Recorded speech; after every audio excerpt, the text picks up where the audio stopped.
face mask sa Japan pwedeng kainin dahil gawa ito sa tinapay. Epektibo nga ba ito laban sa virus? Alamin.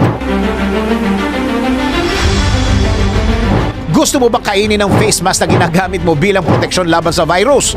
Ito lang naman ang imbensyon ng tatlong university students mula sa Okinawa at Fukuoka, Japan. Dahil gusto nilang makaamoy ng tinapay sa lahat ng oras, lumikha sila ng face mask na gawa sa melon bread. Ito ang mask pan, ang tinaguriang world's first edible face mask. Ngunit, epektibo nga ba ang mask pan na ito? Alamin natin. Simula po nang maimbento itong face mask na tinapay, hindi na po ako sinisipon, hindi na rin po ako inuubo. At lalong-lalo na hindi na po ako inaatake ng epilepsy ko kasi nakakakain na ako sa normal eh.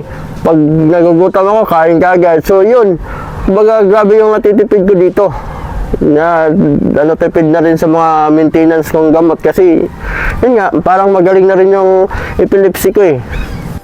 Ayun nga, simula nung na-invento namin itong face mask na gawa sa tinapay, sobrang ligtas na kami. Bukod sa ligtas na, busog pa. Ayan o.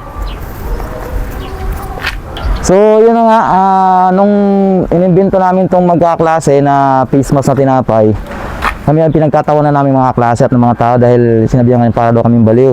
So, hindi nila alam, once na magkaroon ng virus, so sila, namatay na, kami buhay pa dahil sa aming ginawang face mask na tinapay. So, nakakatulong na nga ito para ma-prevent yung virus. Busog pa nga kami. Ayon sa The Labo, ang experimental division ng Goku no Kimochi, ang effectiveness ng mask pan ay katumbas o mas mahusay pa sa mga mask na nabibili sa merkado. Tines din ng Unitica Garmentic Research Institute ang bisa nito at napatunayang kaya nitong i-block ang droplets na may virus dahil sa umano'y high-density fibers na taglay ng melon bread.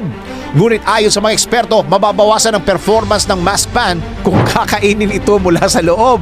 Nagbabala rin silang huwag kainin ang outer part ng mask, lalo na kung ginamit ito sa labas at mataong lugar. Mabibili ang 5 piraso ng mask pan sa halagang 1,800 yen o higit 700 pesos. Ngunit mabilis itong na-sold out matapos ilabas sa publiko.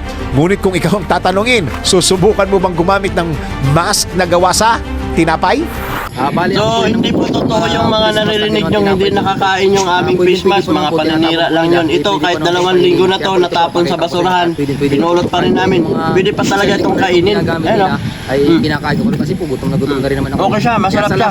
Habang tumatagal, mas pasarap siya ng pasarap. Hindi po na po kainin po natin, no? Tsaka ligtas siya sa mga tao. At friendly rin siya dito, oh. Yun na. Maubos ko ng face mask ko. Pati sa aso, pwede siyang ipakain. Ibig sabihin, hindi lang sa tao, kaya nature friendly siya. Kaya kung ako sa inyo, mag-order na kayo ng tinapay na face mask. Ligtas na kayo, busog pa kayo.